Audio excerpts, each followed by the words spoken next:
Billionaire sees black worker who looks exactly like his missing daughter.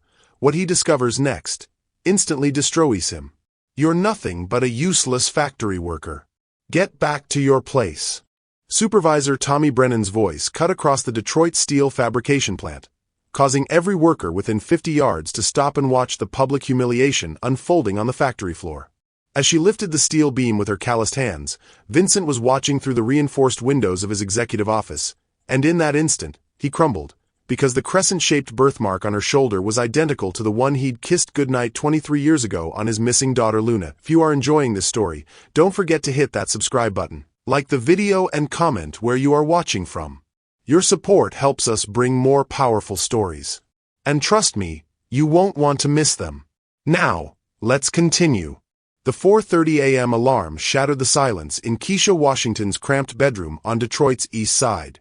She rolled from the narrow twin bed, her joints protesting the movement. 26 years old, and her body already carried the weight of a decade in heavy industry. The mirror reflected tired brown eyes beneath thick natural curls she kept twisted back with a bright orange headband, the only splash of color she allowed herself for the factory floor. "Morning, Grandmama Pearl," she whispered, peeking into the adjacent room where her 78-year-old adoptive grandmother breathed slowly beneath a patchwork quilt. Pearl's medications lined the nightstand like tiny soldiers: diabetes, heart condition, arthritis. Each bottle represented another reason Kesha couldn't quit the job that slowly killed her spirit. The steel fabrication plant squatted on the Detroit riverfront like a metal beast, belching steam into the gray November morning. Kesha pulled on her safety gear: hard hat, steel-toed boots, the bright yellow safety vest that made her feel like a walking traffic cone. She'd earned her welding certification through night classes, but foreman Tommy Brennan treated her like she'd wandered in off the street. Across town, Vincent Castellano stood at the wall-to-ceiling windows of his Grosse Pointe mansion, sipping espresso from bone china. The sunrise painted Lake St. Clair in shades of copper and gold, but he saw only numbers. The quarterly report spread across his mahogany desk showed profits up 23%, his construction empire spanning 3 states. At 55, his salt-and-pepper hair stayed perfectly styled, his charcoal Armani suit pressed to knife-edge precision. But the mansion echoed with emptiness. 23 years since Rachel fled with their daughter Luna. 23 years of private investigators, false leads, and sleepless nights wondering if his little girl was alive. Vincent's phone buzzed. "Boss, the Detroit plant inspection is confirmed for 8 a.m., his assistant Patricia announced. "The union rep wants to discuss safety protocols." "Cancel the union meeting," Vincent replied, straightening his burgundy silk tie. "I want to see the operation myself. No advance notice." The Castellano Steel Works employed 847 people across 5 buildings. Vincent had purchased the struggling factory 3 years ago, transforming it into the most profitable steel fabrication facility in the Midwest. He knew the numbers by heart: tonnage produced, profit margins, worker productivity rates. What he didn't know was that employee #3/847 was about to turn his world inside out. Kesha clocked in at 7:45 a.m., grabbing her welding helmet from the locker. The factory floor hummed with activity: conveyor belts carrying steel beams, sparks flying from cutting stations, the rhythmic pounding of hydraulic presses. She moved with practiced efficiency toward her station, but Tommy Brennan's voice stopped her cold. "Washington, where do you think you're going?" Tommy Brennan stood 6'2", his beer gut straining against a supervisor's shirt. 48 years old with thinning red hair and perpetual sneer, he'd made Kesha's life hell since her first day. His pale blue eyes held the casual cruelty of a man who'd never faced real consequences. "My station, Mr. Brennan," Kesha replied, her voice steady despite the knot forming in her stomach. "The Henderson project beams need finishing." "Not today, college girl." Tommy spat into a paper cup, the brown tobacco juice splashing. "Real welders handle the important contracts. You're on cleanup duty." Kesha's jaw tightened. "Mr. Brennan, I have the highest quality ratings in the department. The Henderson contract specifically requested my work." "Listen here, affirmative action, princess." Tommy stepped closer, his voice carrying across the factory floor. Other workers slowed their tasks, sensing confrontation. I don't care what fancy certificate you bought with food stamps. This is my floor, and I say what gets done. Kesha reached for her time card to document the discrimination, and her bright yellow safety vest pulled tight across her shoulders, revealing the crescent-shaped birthmark on her left shoulder blade, perfectly visible through the mesh back panel. Vincent Castellano chose that exact moment to enter through the main floor entrance, his Italian leather shoes clicking against concrete. He'd planned to observe quietly from the mezzanine, but Tommy's voice drew his attention to the confrontation below. His eyes found the young woman facing down his supervisor, noting her proud posture, the way she refused to back down despite obvious intimidation. Then she reached up to adjust her hard hat, and Vincent's world stopped. The birthmark, crescent-shaped, about 2 inches across, positioned exactly where he remembered. Where he'd traced butterfly kisses every night during bedtime stories. Where he'd told 3-year-old Luna that the moon had marked her as special, chosen for great things. Vincent's espresso cup slipped from nerveless fingers, shattering on the concrete floor. The crash echoed across the factory, causing heads to turn. But Vincent couldn't move, couldn't breathe, couldn't process anything except that impossible mark on a stranger's shoulder. Tommy noticed Vincent's arrival, and his voice rose to show off. See, even the owner knows trash when he sees it. Bet he agrees this ghetto queen belongs in sanitation, not skilled labor. Kesha spun around at the word owner, and Vincent found himself staring into his own eyes. Not similar. Identical. The same deep brown with gold flecks, the same slight upturn at the corners, the same stubborn intelligence that Rachel used to tease him about. But it was the way she tilted her head, that tiny unconscious gesture Luna had made as a toddler when concentrating, that sent him staggering backward. Vincent's mind raced through impossible mathematics. Luna would be 26 now. This woman looked 26. Luna had that exact birthmark. This woman had that exact birthmark. But Luna was gone, lost forever with Rachel. This had to be coincidence, genetic quirk, trauma-induced hallucination. Kesha stared at the man in the expensive suit, noting his sudden pallor, the way his hands shook. Rich people made her nervous, but this felt different. He looked at her like he'd seen a ghost. "You all right, sir?" she asked, genuine concern overriding her discomfort. "You look like you need to sit down." The voice. Sweet Jesus, even the voice carried echoes of Rachel's musical tone, but with strength Luna had inherited from his side of the family. Vincent opened his mouth to speak, but no words came. 23 years of grief, hope, and desperate searching crashed together in his chest. Tommy Brennan, oblivious to the drama unfolding, pressed his advantage. "Don't worry about him, Washington. Rich folks can't handle seeing how the real world works. Now grab that mop before I write you up for insubordination." Vincent's paralysis shattered. 23 years of wondering what happened to his daughter. 23 years of imagining her safe somewhere, happy, loved. And instead she was here, being degraded by a man who wouldn't last 5 minutes in Vincent's world. "Tommy Brennan," Vincent's voice cut across the factory floor like a blade. "My office. Now." But Vincent couldn't take his eyes off the young woman who might be his Luna, grown up and strong and beautiful, working in his factory while he lived in luxury just 20 miles away. The woman who thought he was a stranger, who had no idea she might be looking at her father. At the Castellano Steelworks factory floor, Vincent's legs moved without conscious thought, carrying him down the metal stairs from the mezzanine to the factory floor. Each step echoed in his skull like a gunshot. 23 years of searching. 23 years of wondering if Luna was alive, safe, happy. And she was here. Working in his factory, being humiliated by his employee while he lived in luxury 20 miles away. Tommy Brennan straightened his shoulders when he saw the boss approaching, puffing out his chest like a rooster. The other workers scattered to their stations, sensing the electricity in the air. Only Kesha remained frozen in place, her intelligent eyes tracking Vincent's approach with growing wariness. "Mr. Castellano," Tommy's voice carried across the factory floor with false confidence. "Just handling a discipline issue with one of the problem employees. Washington here thinks she knows better than supervisors with 20 years experience." Vincent stopped 6 feet away from Kesha, close enough to study every detail of her face. The same stubborn chin Rachel used to kiss. The same way of pressing her lips together when thinking. Even the same habit of touching her left ear when nervous that Luna had displayed as a toddler. Problem employee, Vincent repeated, his voice dangerously quiet. His hands trembled as he fought to maintain composure. Explain the problem, Brennan. Tommy's confidence grew, mistaking Vincent's stillness for approval. She's been causing trouble since day one. Thinks her college degree makes her special. Questioning safety protocols, acting like she knows better than men who've been doing this job since before she was born. Kesha's jaw tightened. Mr. Brennan, I was suggesting modifications to prevent metal fatigue in the Henderson project beams. The current welding specifications could compromise structural integrity. See what I mean? Tommy laughed, a harsh sound that grated against Vincent's nerves. College princess thinks she's an engineer now.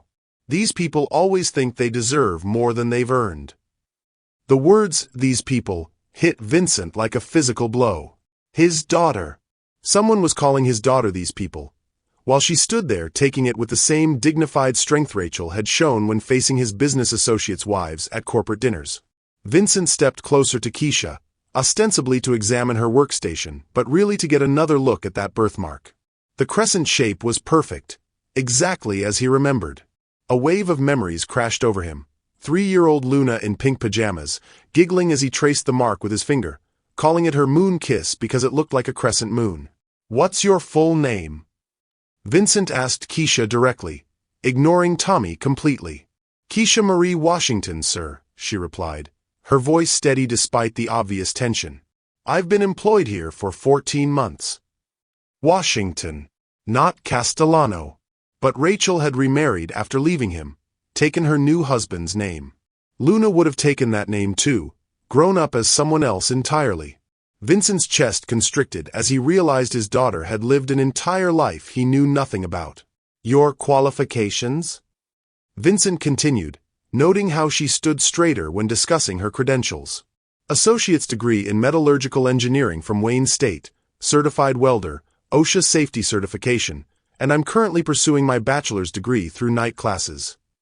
Pride flickered in her eyes despite the circumstances. Vincent's private investigator Marcus Webb chose that exact moment to call. Vincent's phone rang, and the caller ID displayed Webb Investigations. The same firm that had been searching for Luna for over 2 decades was calling while she stood 3 feet away from him. Vincent declined the call without answering, but the irony twisted in his gut like a knife. How much money had he spent? How many false leads had Marcus chased across the country? And Luna had been here the whole time, working in one of his own facilities.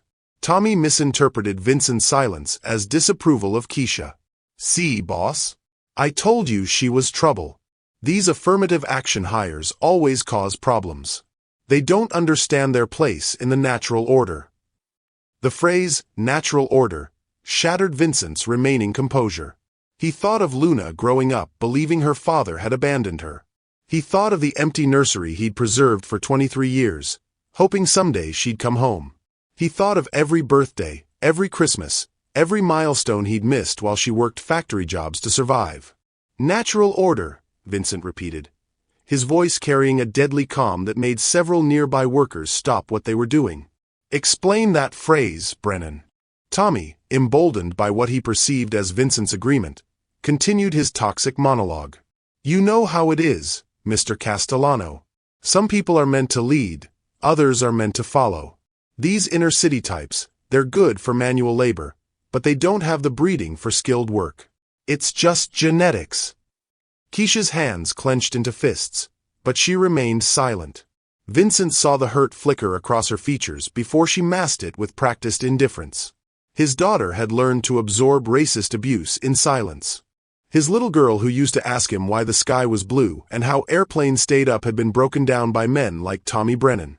Breeding, Vincent said, taking another step toward Tommy. Are you suggesting that genetic heritage determines a person's worth? Well, yeah, Tommy shrugged, completely missing the danger signals. I mean, look at you, Mr. Castellano. Italian family, built this empire through hard work and smart business sense. It's in your blood. But people like Washington here, they come from different stock. Vincent's control finally snapped. In one fluid motion, he grabbed Tommy by the shirt front and slammed him against the nearest steel beam. The sound echoed across the factory floor like a gunshot. Tommy's feet dangled inches off the ground as Vincent lifted him effortlessly, 20 years of rage and grief fueling inhuman strength. "Different stock," Vincent snarled, his face inches from Tommy's terrified features. "You just insulted my daughter's breeding, you ignorant piece of garbage." The factory floor went dead silent. Every worker within 50 yards stopped what they were doing. Kesha's eyes widened in shock. Even the machinery seemed to pause, as if the building itself was holding its breath. Tommy's face turned purple as Vincent's grip tightened on his shirt. What are you talking about?" he wheezed. Vincent realized his mistake immediately. He'd revealed too much, too fast. But the fury burning in his chest wouldn't be contained. This man had spent over a year degrading his daughter while Vincent lived in ignorance just miles away. "Security!" Vincent barked without releasing Tommy. 2 guards appeared within seconds, moving with the efficiency of men who'd seen their bosses temper before. "Mr. Brennan is terminated, effective immediately," Vincent announced, his voice carrying across the silent factory floor. "Escort him from the premises. Make sure he understands that any attempt to return will result in a trespassing charge." Vincent released Tommy, who collapsed to his knees, gasping for air. The security guards hauled him upright with professional efficiency. "This isn't legal," Tommy protested, his voice cracking. "You can't fire me without cause. I'll sue for wrongful termination. Sexual harassment, racial discrimination, creating a hostile work environment, and threatening an employee," Vincent rattled off without emotion. "I'm sure HR has documented plenty of cause. And Brennan." He waited until Tommy met his eyes. "If I ever hear you found employment at another facility in the city, I'll personally ensure your reputation follows you. My reach extends far beyond this factory." The guards dragged Tommy toward the exit, his protests echoing across the factory floor. Vincent watched them go, his chest heaving as adrenaline coursed through his system. Then he turned to face the woman who might be his daughter. Kesha was staring at him with a mixture of confusion and dawning realization. "You called me your daughter," she said quietly, her voice barely audible over the machinery. "What did you mean?" Vincent's mouth went dry. He'd planned to approach this delicately, to investigate quietly, to confirm his suspicions before revealing anything. But rage had stripped away his careful control, and now Luna was looking at him with questions he wasn't prepared to answer. Vincent started, then stopped. How do you tell someone they might be your missing child? How do you explain 23 years of searching? How do you bridge a gulf that wide without breaking both your hearts in the process? The other workers were pretending to focus on their tasks, but Vincent could feel their attention like heat from a furnace. This conversation couldn't happen here, in front of dozens of witnesses who would turn it into factory gossip within hours. "We need to talk," Vincent said finally. "Privately. There are things I need to explain that you deserve to hear." Kesha took a step back, wariness replacing confusion. "I don't understand what's happening here. You fired a supervisor for harassing me, then called me your daughter. I think there's been some kind of mistake." "There's been a mistake," Vincent agreed, his voice heavy with 23 years of regret. "But not the kind you're thinking." He pulled out his phone and speed-dialed his assistant. "Patricia, clear my schedule for the rest of the day. Cancel the board meeting, reschedule the Henderson contract signing, and send the Bentley to the factory. I need immediate transportation for 2 people." "Vincent," Kesha said, and hearing her say his name sent electricity through his nervous system. "I can't just leave work. I need this job. My grandmother depends on my paycheck." "Your grandmother," Vincent repeated, remembering the elderly woman who'd raised Rachel after her parents died. Pearl Washington had been like a mother to his ex-wife. If Kesha was Luna, then Pearl would be the woman who'd helped raise his daughter. "Yes, Grandmama Pearl. She's sick, and I'm all she has." Kesha's voice softened when she mentioned the woman who'd raised her. "I can't afford to lose this position just because you want to have some mysterious conversation." Vincent's heart broke a little more. His daughter was worried about losing a job that barely paid living wages while he owned the company. She was caring for an elderly woman on a factory worker's salary while he lived in a mansion with more rooms than he could use. "You won't lose your position," Vincent said firmly. "And your grandmother's medical bills will be taken care of, regardless of what we discover in our conversation." Kesha's eyes flashed with anger. "I don't want charity. I work for what I have. I don't need some rich man swooping in to save me because he feels guilty about firing my supervisor." The fire in her eyes was pure Castellano. Vincent had seen that same stubborn pride in his own mirror countless times. It was the look Rachel used to get when he tried to solve her problems with money instead of understanding. "It's not charity," Vincent said quietly. "It's something I owe you. Something I should have been providing all along." The Bentley arrived with perfect timing, gliding through the factory gates like a black shark. Patricia had called ahead to arrange everything, including a temporary supervisor to oversee Kesha's department. Vincent's employees were accustomed to his sudden demands and dramatic gestures, but none of them had ever seen him look at another person the way he was looking at the young woman in the bright yellow safety vest. "One conversation," Vincent said, extending his hand toward the car. "Give me 1 hour to explain everything. If you don't believe me, if you think I'm crazy or lying, then you walk away and pretend this never happened. But if there's even a chance that what I suspect is true, don't you owe it to yourself to find out?" Kesha looked at the luxury car, then at her co-workers pretending not to stare, then finally at Vincent's face. Whatever she saw there must have convinced her, because she nodded slowly. 1 hour, she agreed. "But I'm keeping my safety vest on. This doesn't make us friends." Vincent smiled for the first time in 23 years, really smiled, because his daughter had inherited his negotiating instincts along with his eyes and Rachel's musical voice. As they walked toward the Bentley together, Vincent's phone buzzed with another call from Marcus Webb. "This time," he answered. "Marcus, I need you to drop everything you're doing and meet me at my office in 2 hours. Bring every file you have on the Luna Castellano case. All of it." "Did you get another lead?" Marcus asked, hope evident in his voice after years of false starts. Vincent looked at the young woman settling into his car's leather seats, her bright yellow safety vest a splash of color against the black interior. "I think I found her." The leather seats of the Bentley felt foreign against Kesha's work clothes. She kept her bright yellow safety vest zipped tight, a barrier between herself and the luxury surrounding her.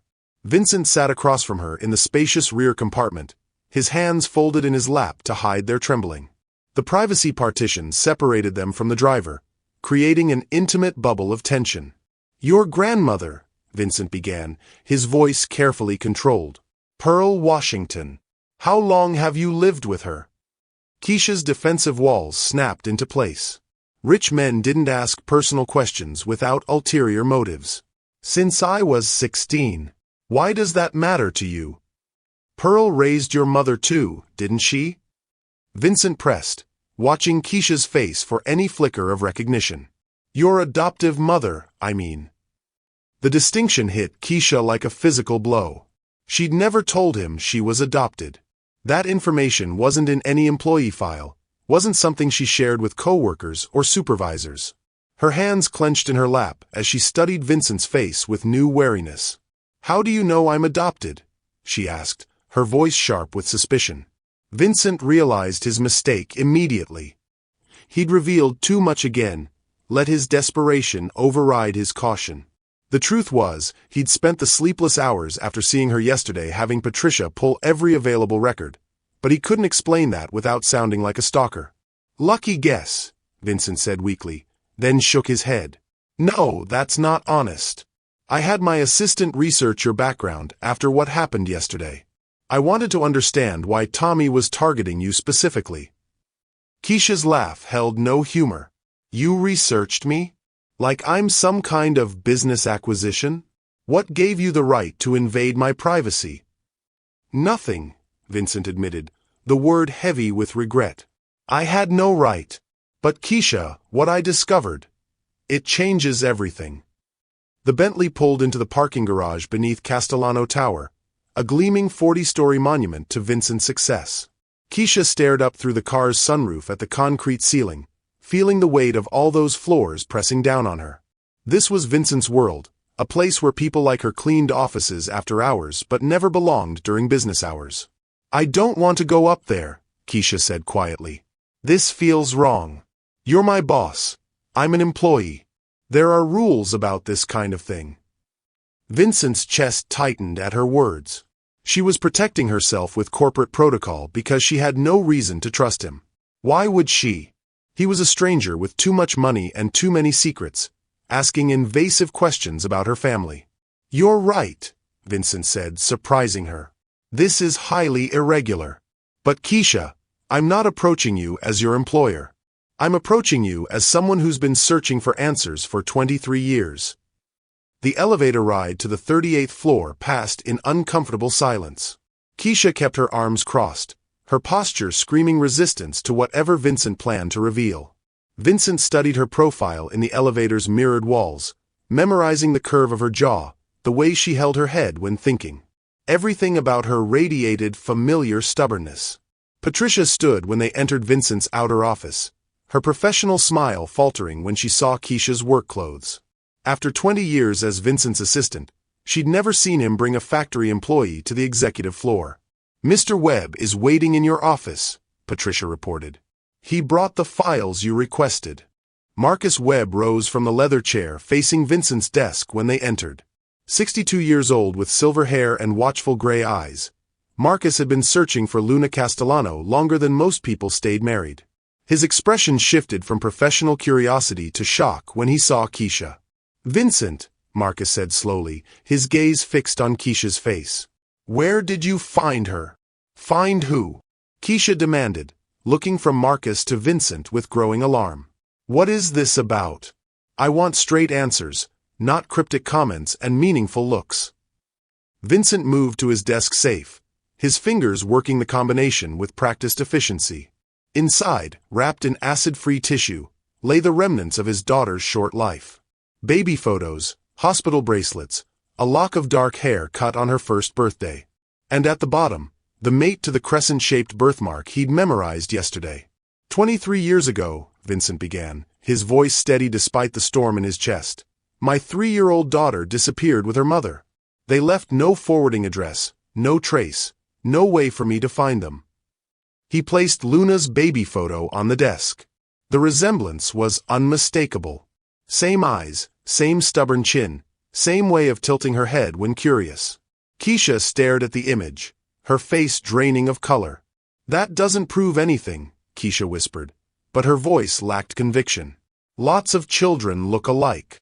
Marcus opened his thick file folder, spreading decades of documentation across Vincent's desk. Missing person reports, private investigator summaries, leads that went nowhere, hope that died slow deaths. The paper trail of a father's obsession. Luna Maria Castellano, Marcus read from the original missing person report. Born September 15, 1998. 3 years old at time of disappearance. Distinguishing marks include a crescent-shaped birthmark on her left shoulder blade. Kesha's hand moved involuntarily to her shoulder, touching the mark through her safety vest. The gesture didn't go unnoticed by either man. "When's your birthday?" Vincent asked, though he already knew the answer from her employment records.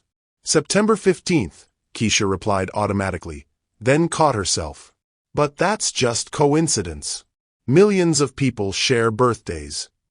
Vincent pulled out the hospital bracelet from Luna's birth, the plastic yellowed with age but the information still legible. Detroit General Hospital. September 15th, 1998. 3:42 a.m. 7 pounds, 3 ounces. Kesha's breathing became shallow. She'd seen her own birth certificate before, when applying for her driver's license and passport. The details matched perfectly, but birth certificates could be forged, couldn't they? Adoptive parents sometimes created new documents to protect children from difficult pasts. "This is crazy," Kesha said, backing toward the door. "You're telling me that I'm your missing daughter based on a birthmark and a birthday? Do you realize how insane that sounds?" "There's more," Vincent said gently, opening another folder. "Your adoptive mother's maiden name was Rachel Martinez. She worked as a translator for immigration services before she married me. The world tilted sideways. Kesha gripped the back of a chair to steady herself. Her adoptive mother had mentioned growing up bilingual, working with immigrant families before her marriage to Kesha's adoptive father. But she'd never mentioned a first marriage, never spoken of a life before the man who'd raised Kesha. Rachel died 2 years ago, Kesha said weakly. Cancer. She never mentioned you. Never said anything about a first husband or a daughter she left behind. Marcus consulted his notes. Rachel Martinez married Vincent Castellano in June 1995. Divorced in January 2002, citing irreconcilable differences. She disappeared with the couple's daughter immediately after the divorce was finalized. Disappeared, Kesha repeated, her voice gaining strength. You make it sound like she kidnapped me. Maybe she left because you were a terrible husband and father. The words hit Vincent like physical blows, but he couldn't deny their possible truth. He'd worked 18-hour days building his empire, missing bedtime stories and ballet recitals and the 1,000 small moments that build a family. Rachel had begged him to slow down, to remember that Luna needed her father present, not just providing. Maybe she did, Vincent admitted. Maybe I drove her away with my neglect. Maybe she was protecting you from a man who valued business over family. His honesty surprised Kesha into silence. She'd expected denial, justification, the kind of self-serving narrative powerful men usually constructed. Instead, Vincent was accepting responsibility for his failures with devastating clarity. But that doesn't change the fact that you're my daughter, Vincent continued. And it doesn't change the fact that I've spent 23 years wondering if you were alive, safe, happy. Every birthday, every Christmas, every major milestone, I wondered where you were and whether you remembered that you had a father who loved you. Kesha's composure cracked. If you loved me so much, why didn't you find me? You have money, resources, connections. You could have hired armies of investigators. I did, Vincent said simply, gesturing to Marcus. Marcus has been working this case for over 2 decades. We followed leads across 12 states, investigated hundreds of false sightings, spent millions on private investigators and reward offers. Marcus nodded grimly. Your mother was very thorough about disappearing. New social security number, new identity documents, new life history. She didn't want to be found. Because you were dangerous to us, Kesha shot back, her anger flaring. Rich men don't just lose their families by accident. What did you do?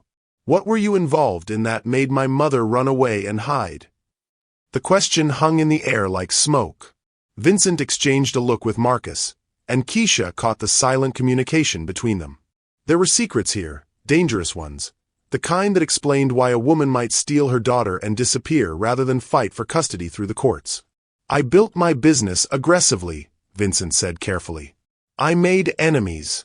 People who might have used my family as leverage against me. What kind of enemies? Kesha pressed, sensing weakness in his evasion. Vincent's phone buzzed with a text message. He glanced at it and his face went pale. The message was from a blocked number, but the words were crystal clear. We know you found her. Some secrets should stay buried. We need to run a DNA test, Vincent said abruptly, sliding his phone into his desk drawer. To confirm what we both know is true. I'm not giving you my DNA, Kesha said firmly. I don't know you. I don't trust you. And I'm starting to think my mother had good reasons for keeping me away from you. Marcus cleared his throat diplomatically. Miss Washington, I understand your reluctance. But consider this. If Vincent is wrong, the DNA test proves it definitively. You walk away with no further contact. If he's right. Marcus paused, studying her face. If he's right, then you deserve to know the truth about your identity. Kesha looked around Vincent's office, taking in the expensive artwork, the floor-to-ceiling windows overlooking Detroit, the casual display of wealth that represented more money than she'd see in 10 lifetimes. This could all be hers if Vincent was telling the truth. Financial security for herself and Grandmama Pearl, an end to worrying about rent and medical bills and whether the car would start in the morning. But it would also mean accepting that her entire life had been built on lies. That the woman who'd raised her with such love and sacrifice had stolen her from her biological father. That her real identity had been erased to protect her from whatever darkness surrounded Vincent's business empire. "If I take this test," Kesha said slowly, "and if it proves what you think it proves, then what? I'm supposed to suddenly become your daughter? Pretend the last 23 years didn't happen? Play happy family while you explain why my mother was so terrified of you that she'd rather live in poverty than let you find us?" Vincent's face crumpled with genuine anguish. "I don't expect anything from you, Kesha. If you are Luna, if you are my daughter, then you owe me nothing. I owe you everything. 23 years of birthdays I missed, graduations I wasn't there for, nights when you might have needed your father and I wasn't available because I didn't know you existed." The sincerity in his voice shook Kesha's resistance. She'd prepared herself for manipulation, for emotional blackmail, for the kind of power plays rich men use to get what they wanted. She hadn't prepared for genuine remorse and unconditional acceptance of responsibility. "One test," she said finally. "But I want it done at an independent lab, not somewhere you have influence. And I want the results sent to both of us simultaneously. No private conversations with lab technicians, no opportunities for you to manipulate the outcome." "Agreed," Vincent said immediately. "Marcus, arrange for testing at Wayne State University's genetics lab. Full chain of custody documentation." As Marcus made the arrangements, Vincent and Kesha sat in uncomfortable silence. The weight of possibility hung between them like a live wire. If the test was positive, everything changed. If it was negative, Kesha would return to her factory job and Vincent would continue his endless search for a daughter who might be dead. "There's something else," Vincent said quietly. "Something I need to prepare you for if the test confirms our relationship." Kesha's stomach clenched with new dread. "What?" "The people who made your mother run away," Vincent said, his voice heavy with old guilt. "They're still out there. And if they discover that you're alive, that I've found you—" He met her eyes with painful honesty. "They might see you as a way to hurt me." The text message on Vincent's phone buzzed again. This time, the words made his blood freeze. "The girl doesn't know how dangerous her father really is. Maybe it's time she learned the truth about the Castellano family business." The genetics laboratory at Wayne State University occupied the third floor of the biosciences building, its sterile white corridors humming with the quiet efficiency of scientific precision. Dr. Angela Foster, the lab's director, met them in the reception area, her graying hair pulled back in a practical ponytail and her white coat bearing the inevitable coffee stains of a busy researcher. "Mr. Castellano," Dr. Foster said, extending her hand with professional warmth. Marcus Webb explained the urgency of this paternity test. "We can have preliminary results within 6 hours using our rapid processing protocol." Kesha shifted uncomfortably in her bright yellow safety vest, which looked increasingly absurd in the academic setting. She'd refused Vincent's offer to buy her different clothes, clinging to her work uniform like armor against the surreal situation unfolding around her. 6 hours, Kesha repeated, the reality hitting her fully for the first time. In 6 hours, her entire identity might change forever. She'd either walk out of here as Kesha Washington, factory worker and granddaughter of Pearl, or as Luna Castellano, heir to a billion-dollar empire and daughter of a man she'd met yesterday. "The collection process is simple," Dr. Foster continued, leading them down a corridor lined with laboratory equipment. "Cheek swabs from both parties, witnessed collection to maintain chain of custody, and then we wait for the DNA analysis." They entered a small room furnished with 2 chairs and a steel table. Dr. Foster opened a sealed kit containing cotton swabs and collection tubes, her movements practiced and efficient. Vincent sat in one chair, Kesha in the other, the distance between them feeling like an ocean. "Before we proceed," Dr. Foster said, pulling on latex gloves, "I need to confirm that both parties consent to this testing voluntarily, without coercion or duress." Vincent nodded immediately. Kesha hesitated, her hand moving unconsciously to touch the birthmark on her shoulder through her vest. The gesture had become habitual since yesterday, a nervous tic triggered by the impossible possibility that her entire life had been constructed on lies. "Miss Washington?" Dr. Foster prompted gently. "I consent," Kesha said, her voice steady despite the chaos in her chest. But I want the results sent to both of us simultaneously. No private communications with either party. Standard protocol, Dr. Foster assured her, beginning with Vincent's sample. Open your mouth, please. This won't take more than 30 seconds. Vincent submitted to the procedure with passive cooperation, his eyes fixed on Kesha throughout the process. She watched him with clinical detachment, studying his features for similarities she might have missed. His nose was different from hers, straighter and more defined. But his eyes held the same stubborn intelligence that stared back at her from mirrors, and when he concentrated, he pressed his lips together in exactly the same way she did when thinking through difficult problems. Miss Washington, you're next, Dr. Foster said, moving to Kesha's chair with a fresh swab. The cotton felt rough against the inside of Kesha's cheek, an invasive intimacy that made her want to flee.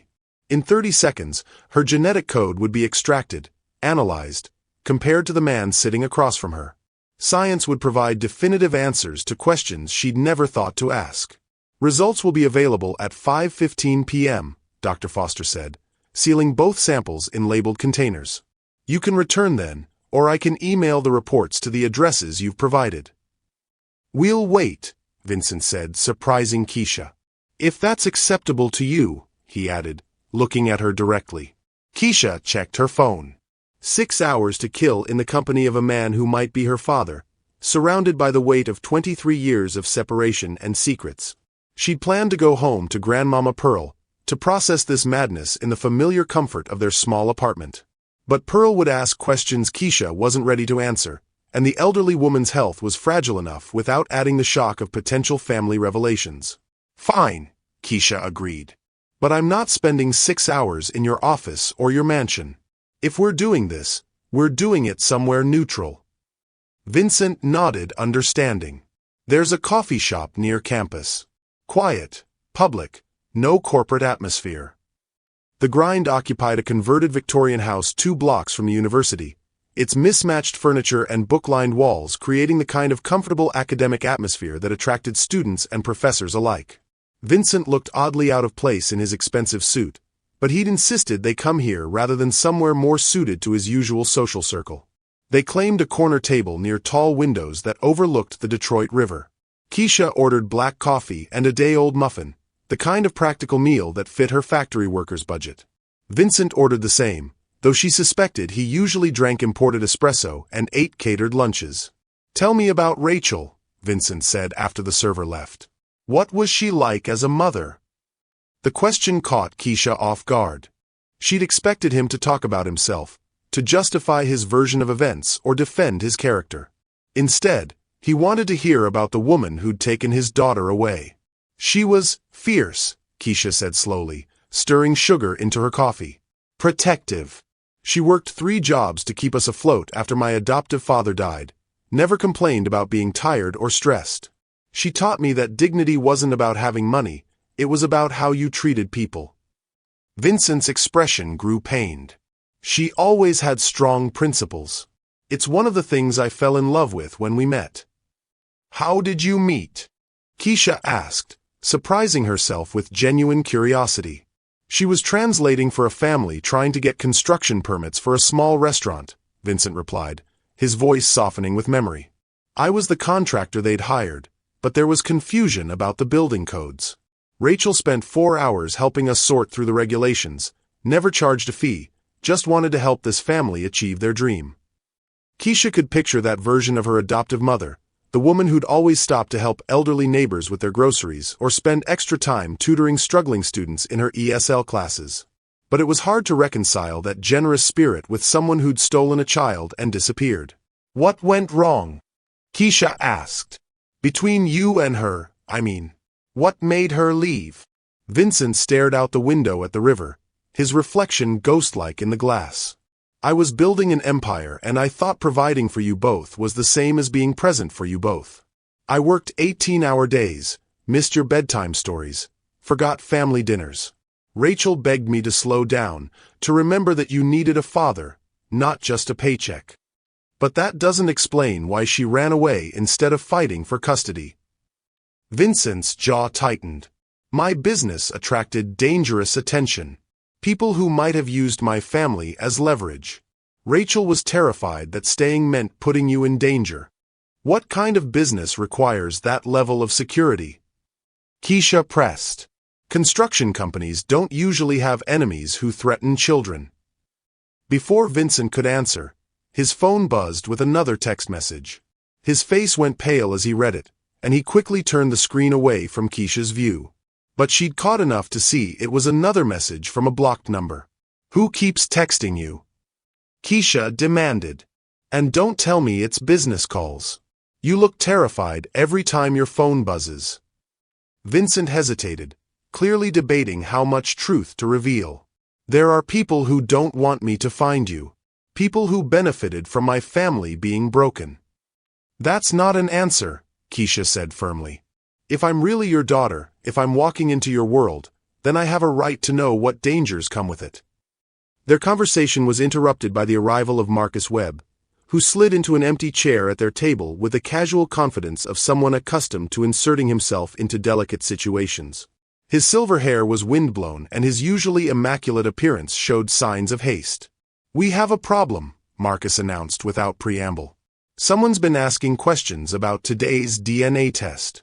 Questions that suggest they knew about it before we made the arrangements. Vincent's hand clenched around his coffee cup. How is that possible? We only decided this morning. Your office phones might be monitored, Marcus replied grimly. Or someone has access to your assistant's calendar. Either way, our movements aren't as private as we thought.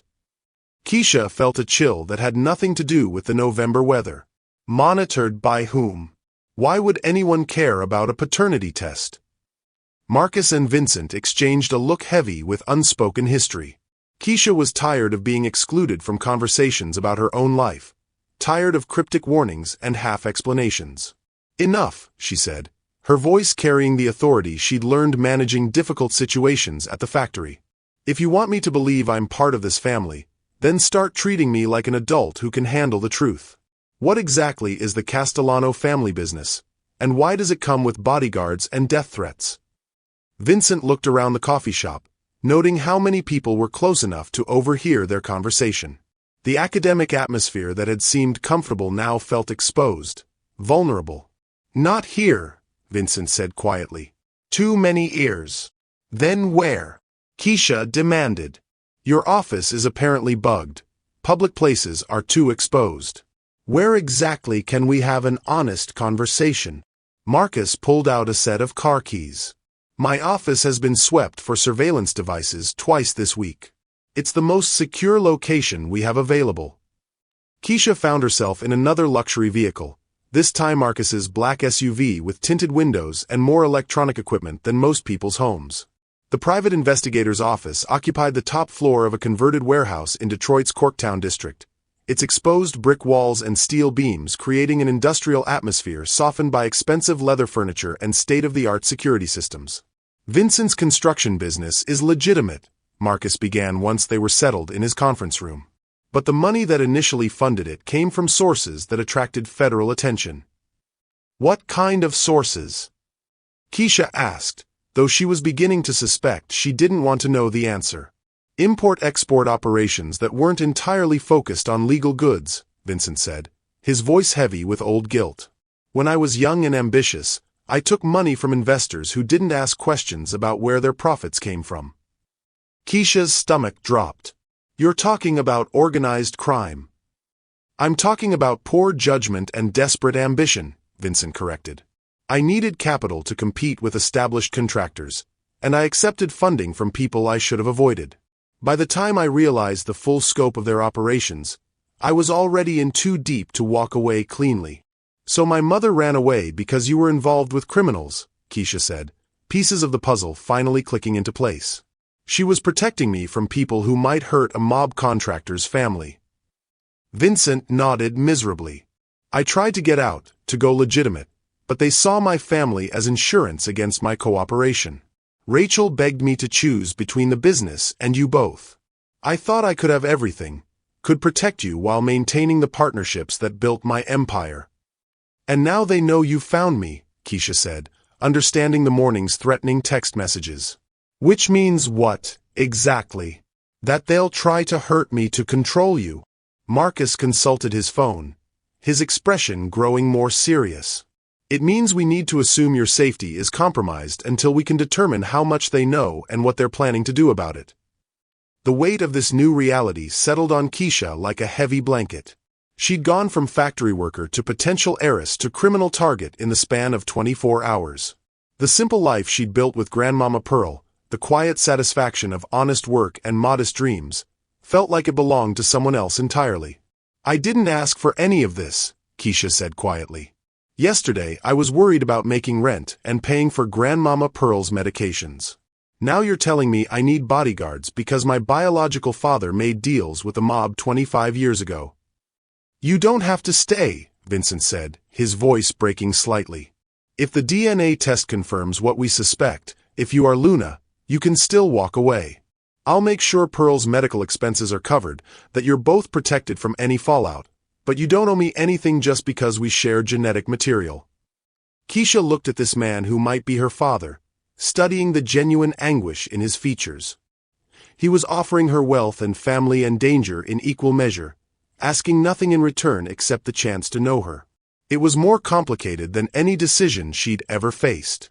"The test results will be ready in 2 hours," she said finally. "We wait for those, and then we decide what comes next." "But Vincent," she met his eyes directly.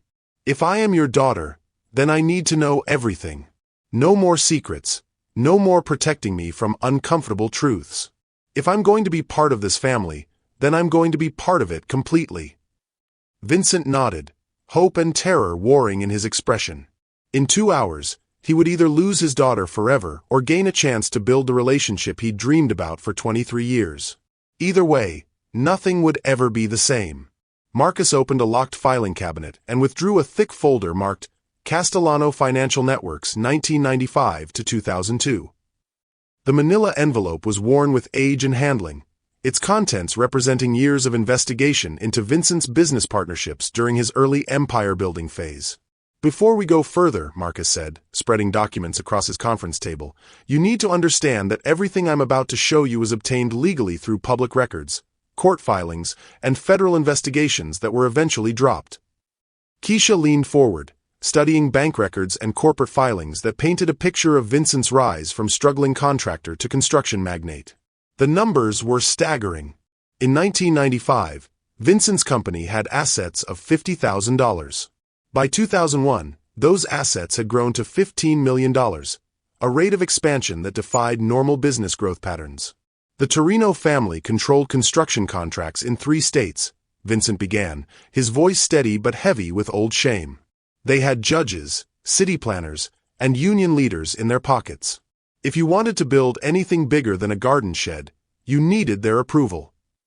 Marcus pointed to a series of bank transfers highlighted in yellow. Vincent's initial loans came from Torino Financial, a legitimate front company. The interest rates were reasonable, the terms standard. But the real cost came in favors. "What kind of favors?" Kesha asked, though she suspected the answer would make her sick. Vincent met her eyes directly, refusing to hide behind euphemisms. "I laundered money through construction materials purchases. Inflated invoices for concrete and steel that allowed them to move cash from illegal operations into legitimate businesses. In return, I got exclusive contracts for major projects." Kesha felt her stomach clench. "You were a criminal." "I was a partner in criminal enterprises," Vincent corrected with brutal honesty.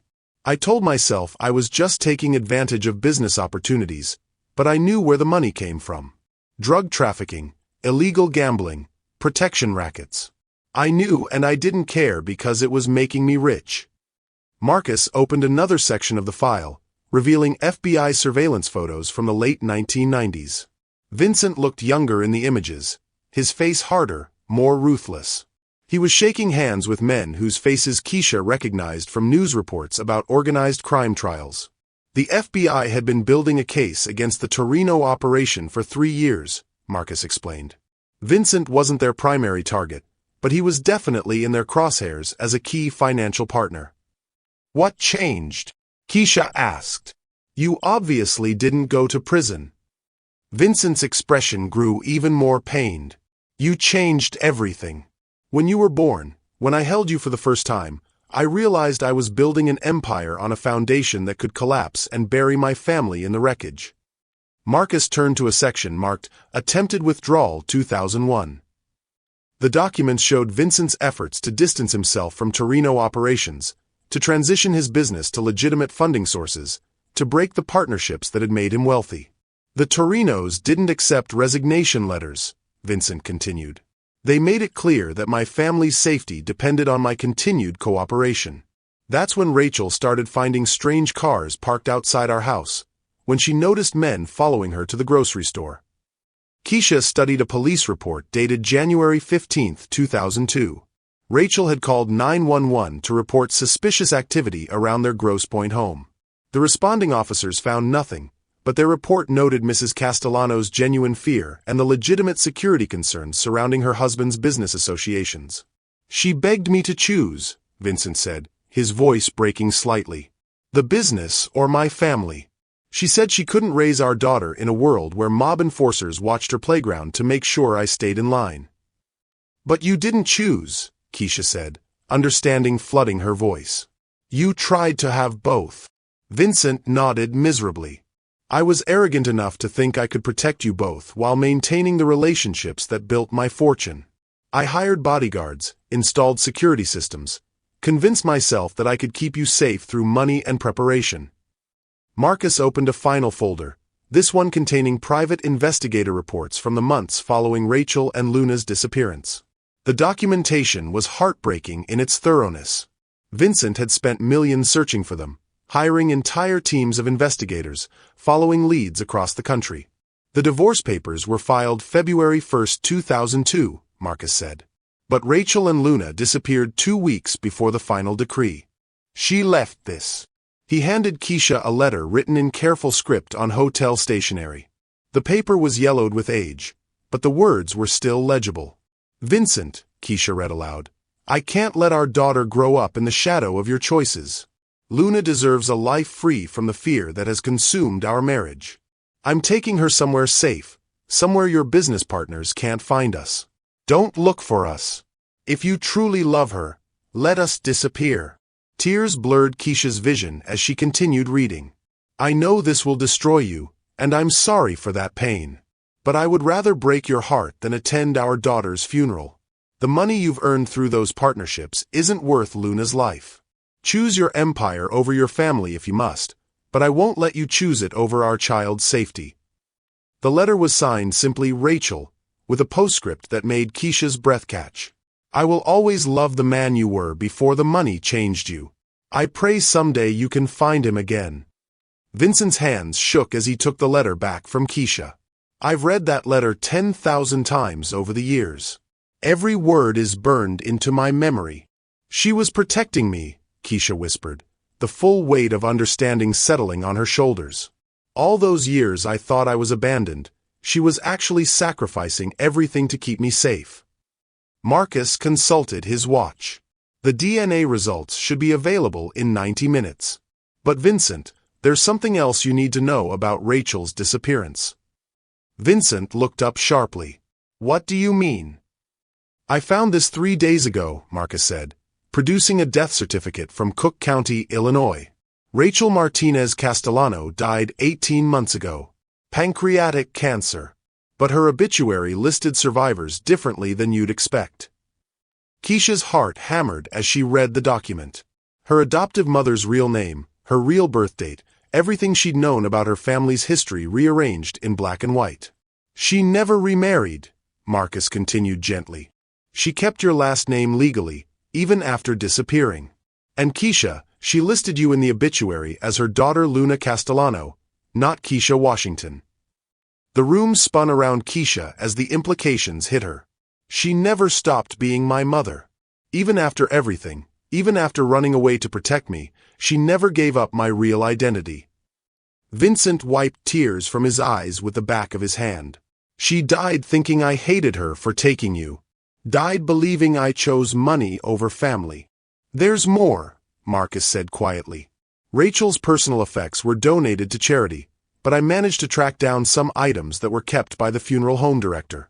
Letters she wrote but never sent. A journal she kept about Luna's childhood. He produced a small leather-bound notebook, its pages filled with Rachel's careful handwriting. Vincent opened it randomly and began reading aloud. Luna turned 5 today. She asked why she doesn't have a daddy like the other children. I told her that her daddy loved her very much but lived far away. I couldn't tell her the truth, that her daddy chose business over family, because she still deserves to believe in love. Vincent's voice broke completely. He closed the journal and pushed it away, unable to continue reading Rachel's private thoughts about their separation. She documented everything, Marcus said softly. Every birthday, every school play, every milestone. She kept a record of Luna's life because she hoped someday she could share it with you. Kesha reached for the journal with trembling hands.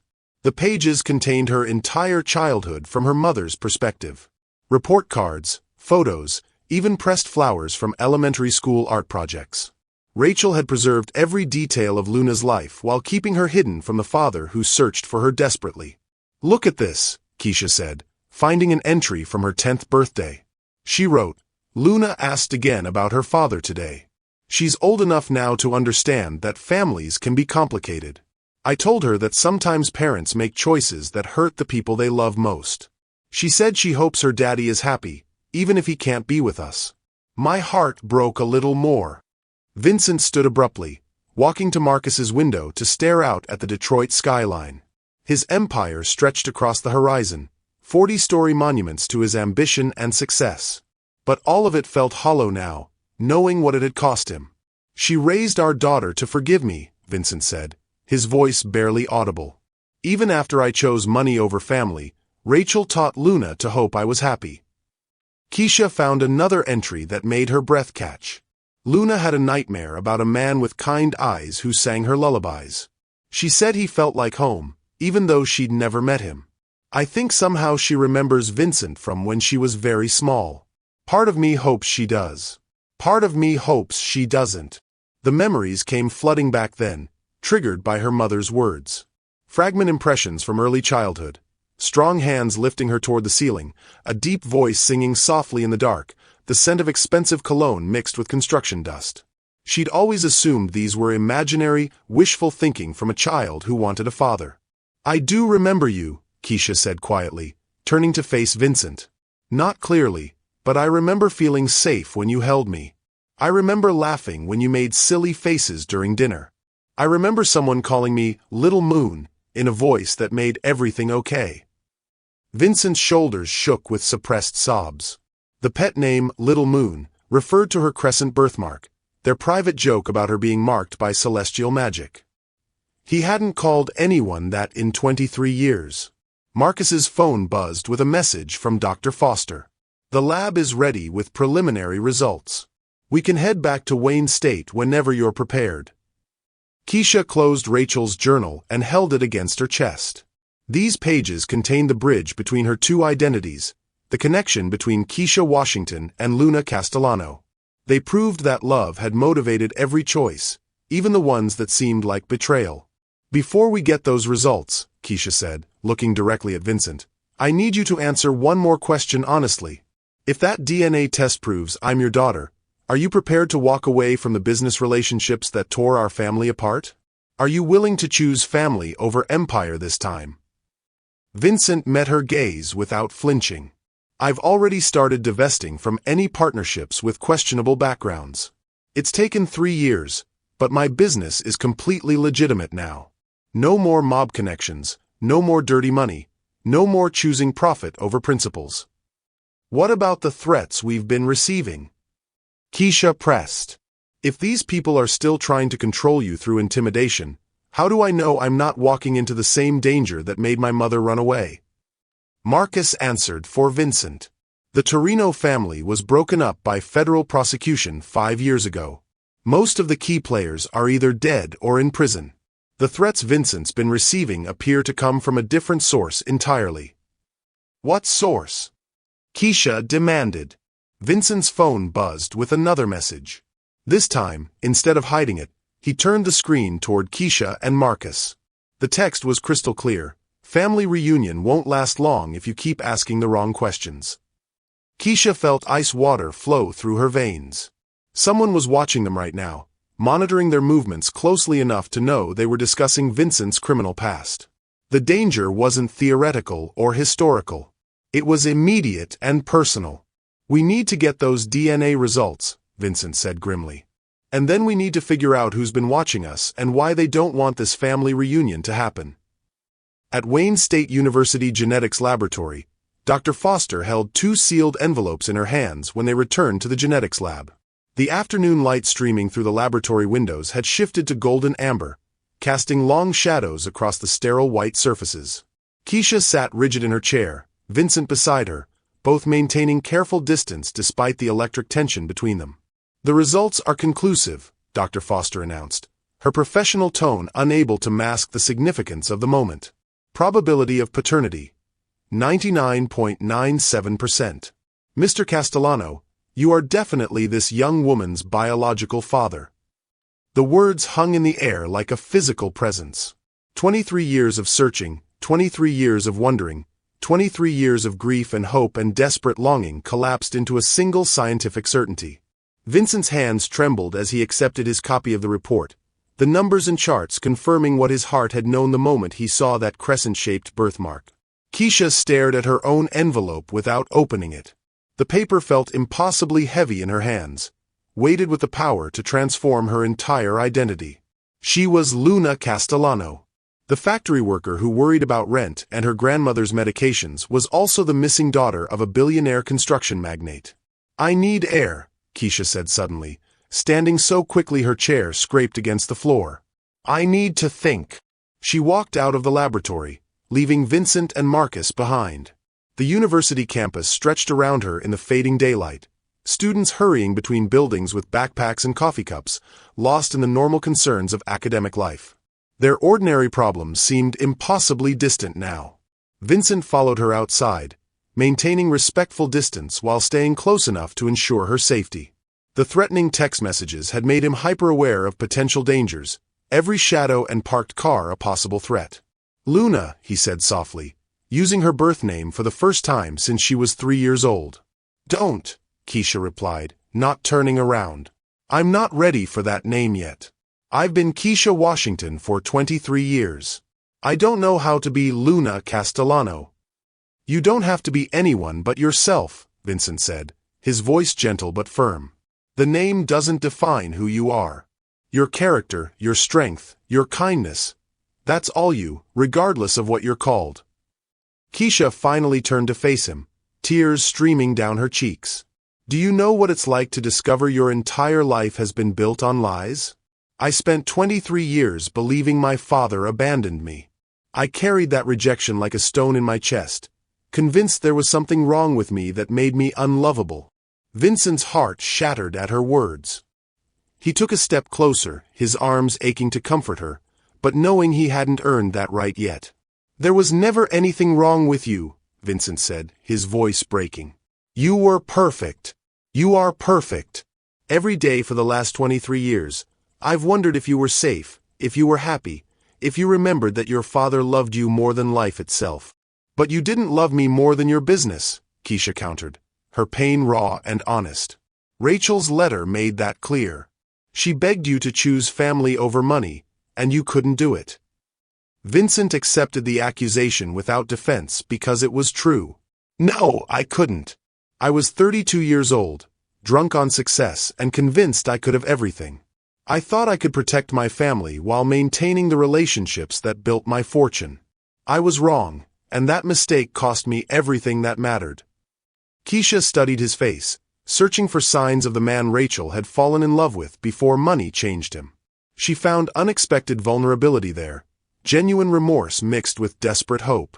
"Show me," she said suddenly. "Show me who you really are, not the billionaire businessman or the grieving father searching for his lost daughter. Show me the man Rachel loved before everything went wrong." Vincent was quiet for a long moment, considering how to answer that request. Then, unexpectedly, he smiled. Not the practiced corporate smile he wore in boardrooms, but something softer and more genuine. "I used to sing to you," he said, his voice taking on a different quality. "Every night before bed, The same Italian lullaby my grandmother sang to me when I was small.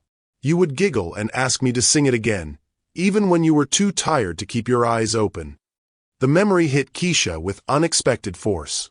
She could almost hear that deep voice singing softly in the darkness, could almost feel safe hands tucking blankets around her small body. Dormi, dormi, piccola luna, Vincent sang quietly, the Italian words flowing with practiced ease. Sleep, sleep, little moon. The stars are watching over you, keeping you safe through the night. Kesha's breath caught. The melody was hauntingly familiar, a half-remembered soundtrack to her earliest years. She'd hummed fragments of it throughout her childhood, never knowing where the tune had come from. I remember, she whispered. Not clearly, but I remember feeling safe when you sang that song.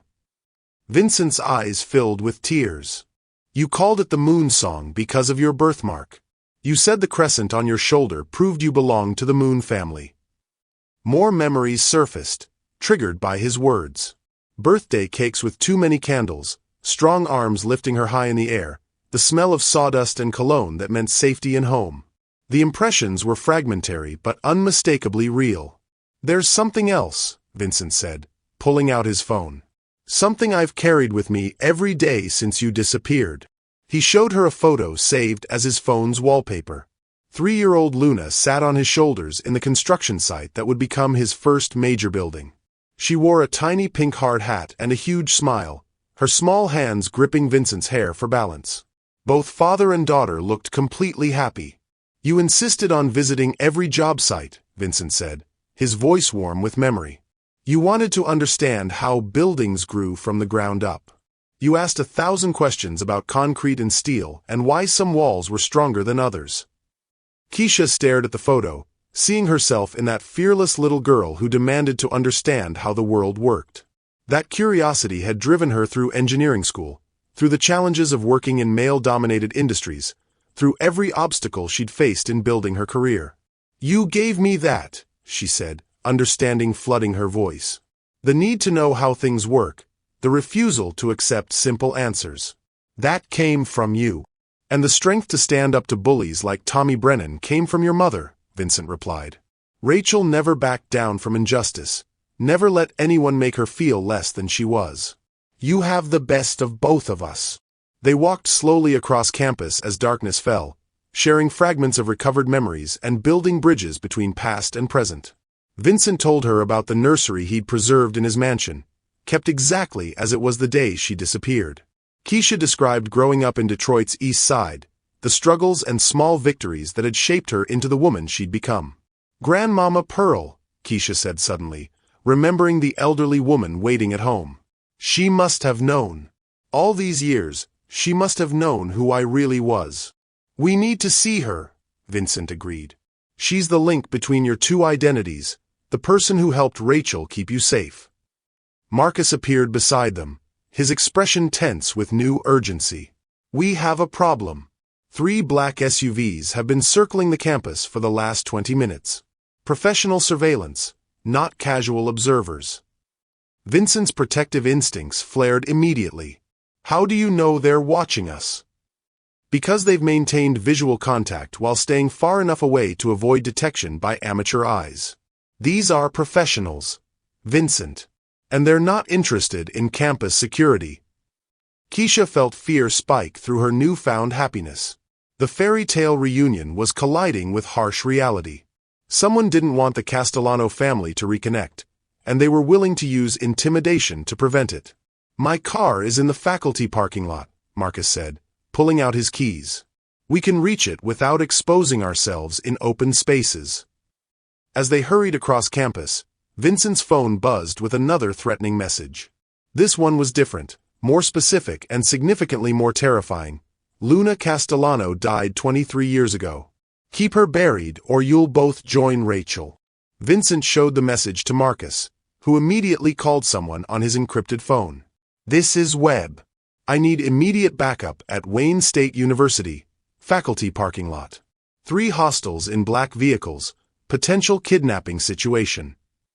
Who are you calling? Kesha asked, panic rising in her chest.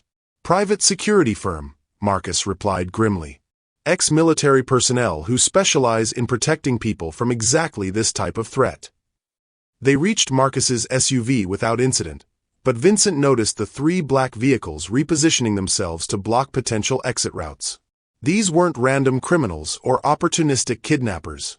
This was a coordinated operation by people who understood surveillance and tactical positioning. "Drive," Vincent ordered as they climbed into the SUV. "Get us to Pearl's house.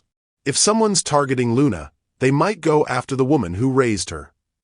Marcus gunned the engine, taking a circuitous route through Detroit's side streets to avoid the surveillance vehicles.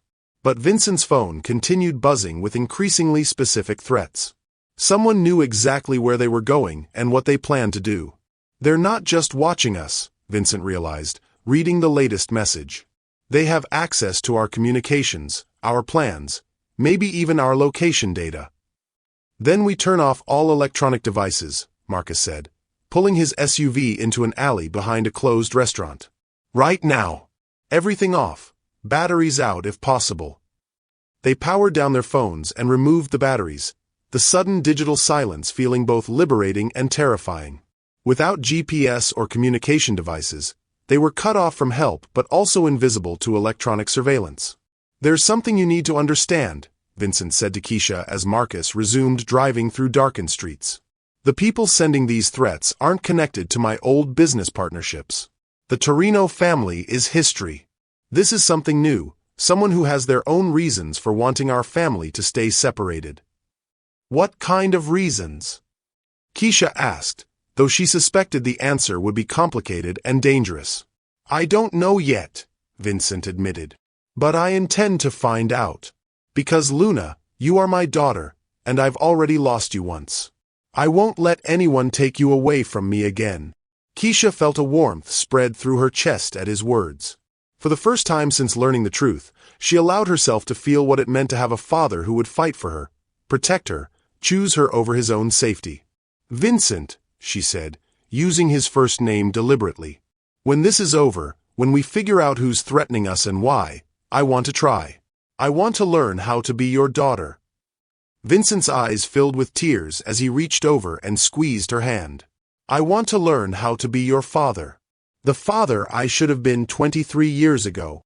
As Marcus's SUV wound through Detroit's evening traffic toward the East Side apartment where Pearl Washington waited, neither Vincent nor Kesha noticed the single black motorcycle following them at a discreet distance. Its rider wore no helmet, revealing a face that Vincent would have recognized if he'd seen it. Someone from his past had returned with a very specific agenda, and the Castellano family reunion was about to become much more dangerous than anyone anticipated. The motorcycle had followed them through 12 turns and 3 deliberate route changes. Marcus confirmed it in his rearview mirror as they pulled into the parking lot of Pearl's apartment complex. The rider remained at a distance but maintained visual contact, professional surveillance that made Vincent's skin crawl with familiar dread. "We can't lead this threat to Pearl," Vincent said as they sat in the darkened SUV. "If someone's targeting our family, an elderly woman becomes a liability." "She's not just any elderly woman," Kesha replied, studying the modest 3-story building where she'd lived for the past decade. "Grandmama Pearl raised me. She's family, Vincent. Real family, not just DNA connections." The words stung because they were true. Pearl Washington had been present for every milestone Vincent had missed, every scraped knee he hadn't kissed, every bedtime story he hadn't read. She'd earned the title family, through daily sacrifice and unconditional love. Marcus checked his watch. "My security team should be in position within 10 minutes. We wait for backup before approaching the building." But as they watched Pearl's 3rd-floor window, the lights went out. Not gradually, as if someone were going to bed, but suddenly and completely. The apartment that had glowed with warm lamplight moments before went dark as a tomb. "Something's wrong," Kesha said, her voice tight with fear. "Grandmama never turns off all the lights at once. She's afraid of falling in the dark." Vincent's phone, despite having its battery removed, somehow managed to buzz with an incoming message. The impossible notification made all 3 of them freeze with terror. Marcus grabbed the device and saw the screen displaying a text from an unknown number. "Pearl Washington sends her regards. Come inside alone or she won't send anything else." How is this possible? Marcus demanded, staring at the phone that should have been completely dead. We removed the battery 20 minutes ago. Vincent's blood turned to ice as he realized the implications. They've been tracking us through more than just our phones. They have someone inside my organization, someone with access to our communication systems and movement patterns. Kesha was already opening the SUV door. I don't care how they're doing it. If Pearl's in danger because of me, because of us finding each other, then I have to help her. Wait, Vincent said, grabbing her arm. This is obviously a trap. They're using Pearl to force us into a vulnerable position. Then we spring the trap, Kesha replied with the same stubborn determination that had driven Rachel to protect her daughter at any cost. But we do it smart. Marcus, can your security team get into the building through the back entrance? Marcus was already on his radio, coordinating with the backup team that had been shadowing them since Wayne State. Affirmative. They'll secure the rear exit and establish overwatch positions. But this feels like more than a simple kidnapping. The level of electronic surveillance, the knowledge of our movements, this requires significant resources. Vincent studied the darkened building, counting windows and calculating approach angles with a tactical mindset he developed during his years dealing with dangerous business partners. Someone had invested serious time and money into monitoring his family reunion. This wasn't opportunistic crime or random violence. There, Kesha said, pointing to a figure silhouetted against Pearl's window. Someone's in the apartment. The silhouette gestured toward the parking lot, clearly aware they were being observed. Then Pearl appeared at the window, her elderly frame unmistakable even in the darkness. She pressed her hand against the glass in what could have been a greeting or a desperate plea for help. Vincent's phone buzzed again with another impossible message. Vincent Castellano made many enemies over the years. Some of them have very long memories and very patient plans. Come upstairs now or Pearl Washington will pay for your sins. This isn't about preventing our reunion, Vincent realized, pieces of a larger puzzle clicking into place. This is about revenge. Someone from my past, someone who's been waiting for the right opportunity to hurt me in the most personal way possible. Marcus's radio crackled with updates from the security team. Building secured. No obvious escape routes compromised. But boss, we've got another problem. There are at least 4 additional hostiles positioned around the perimeter. This is a coordinated operation, not a lone wolf scenario. Kesha studied Vincent's face, seeing a hardness there she hadn't noticed before. This was the man who'd built an empire through dangerous partnerships, who'd survived in a world where violence was a business tool. The gentle father who'd sung Italian lullabies was still there, but survival instincts honed by decades of risk were taking precedence. You know who's doing this, Kesha said, reading the recognition in his expression. This isn't random. You know exactly who we're dealing with.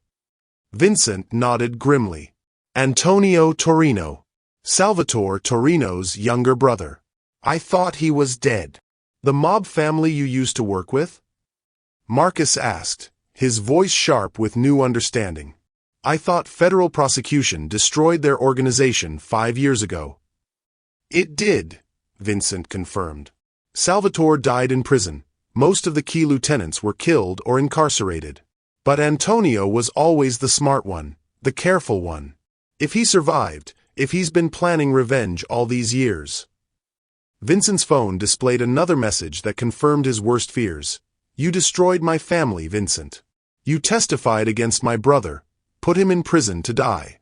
Now I return the favor. Your daughter gets to watch you lose everything you love, just like I did. The pieces fell into place with devastating clarity.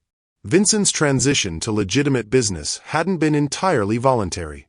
When federal investigators closed in on the Torino organization, Vincent had cooperated with prosecutors to protect his own assets and avoid prison time.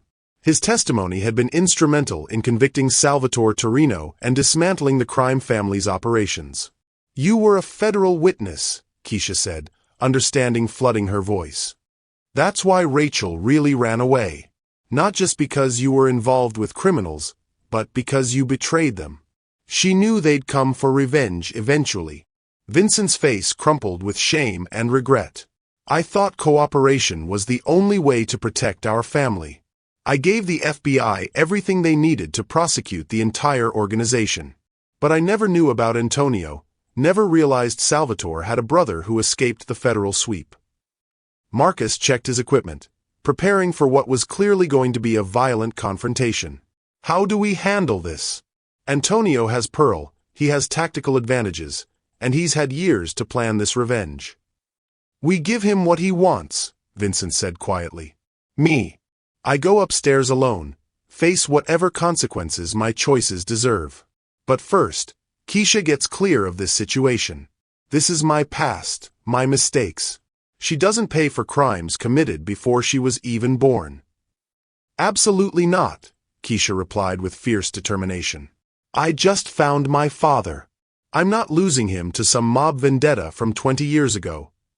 Vincent's phone buzzed with a new message that made his heart stop. Bring Luna upstairs or Pearl dies in the next 60 seconds. No security teams, no backup, no weapons. Just father and daughter, together at last. The ultimatum was clear and brutal. Antonio Torino wanted both Castellanos in one place, vulnerable and isolated. Whatever revenge he'd planned required Vincent to watch his daughter suffer, to experience the same helplessness Antonio had felt watching his family destroyed by federal prosecution. There has to be another way, Marcus said desperately. We have professional security, tactical advantages, superior numbers. We don't have to walk into an obvious trap. But Vincent was already checking the loads in a concealed pistol he'd carried for 20 years. Antonio's not interested in money or negotiations. This is personal. He wants me to feel what it's like to lose family, to watch the people you love die because of choices you made. Kesha saw the gun and felt her blood freeze. You're planning to kill him. I'm planning to protect you and Pearl, Vincent corrected. Whatever it takes. And if you die in the process? Kesha demanded. If this revenge plan includes making sure you don't survive the encounter, then what happens to the family we're trying to rebuild? Vincent met her eyes with painful honesty. Then you live. You take Pearl somewhere safe, change your identity again if necessary, and you live the life Rachel wanted for you. Free from the consequences of my mistakes. The apartment building's front door opened, and a figure emerged onto the fire escape. Even in the darkness, Vincent could make out Antonio Torino's distinctive profile. Older now, grayer, but unmistakably the same man who'd sworn revenge in a federal courthouse 5 years ago. Antonio held something to his mouth, speaking into what was probably a voice amplifier. His words echoed across the parking lot with crystal clarity. Vincent Castellano. You have 30 seconds to come upstairs with your daughter, or I start removing Pearl Washington's fingers one at a time. To prove his sincerity, Antonio held up a pair of pruning shears that glinted in the streetlight. The threat was specific, brutal, and completely credible. We go, Kesha said, making the decision for both of them. We go upstairs, we face this together, and we find a way to protect Pearl without getting ourselves killed. Vincent wanted to argue, to find some alternative that didn't involve putting his newly discovered daughter in mortal danger. But time was running out, and Antonio Torino had proven his willingness to hurt innocent people to achieve his revenge. Marcus, Vincent said, handing over his business card and car keys. If we don't come back down in 1 hour, make sure Kesha's college loans are paid off and Pearl's medical expenses are covered. Make sure people know they were good people who didn't deserve this. As Vincent and Kesha walked toward the apartment building, neither of them noticed the small explosive device Antonio's men had attached to Marcus's SUV. The security team's backup vehicles had been similarly rigged. Whatever happened in Pearl's apartment, Antonio Torino had no intention of leaving witnesses to his revenge. The motorcycle rider who'd been following them removed his helmet, revealing a face scarred by years of prison violence. Tommy Brennan, the racist foreman Vincent had fired that morning, smiled with malicious satisfaction. Antonio Torino had found the perfect inside source, someone with intimate knowledge of Vincent's routine and personal vendettas. 15 seconds, Antonio's voice echoed from the fire escape. Then the old woman starts screaming. Vincent took Kesha's hand as they approached the building entrance. Whatever happens up there, remember that finding you again was worth any price I have to pay. Kesha squeezed his fingers, drawing strength from the connection she'd never expected to feel. Whatever happens, we face it as family. The way we should have faced everything for the last 23 years. They entered the building together, father and daughter, walking into a trap that had been 23 years in the making. Behind them, Marcus desperately coordinated with his security team, trying to find some way to save the people he'd sworn to protect.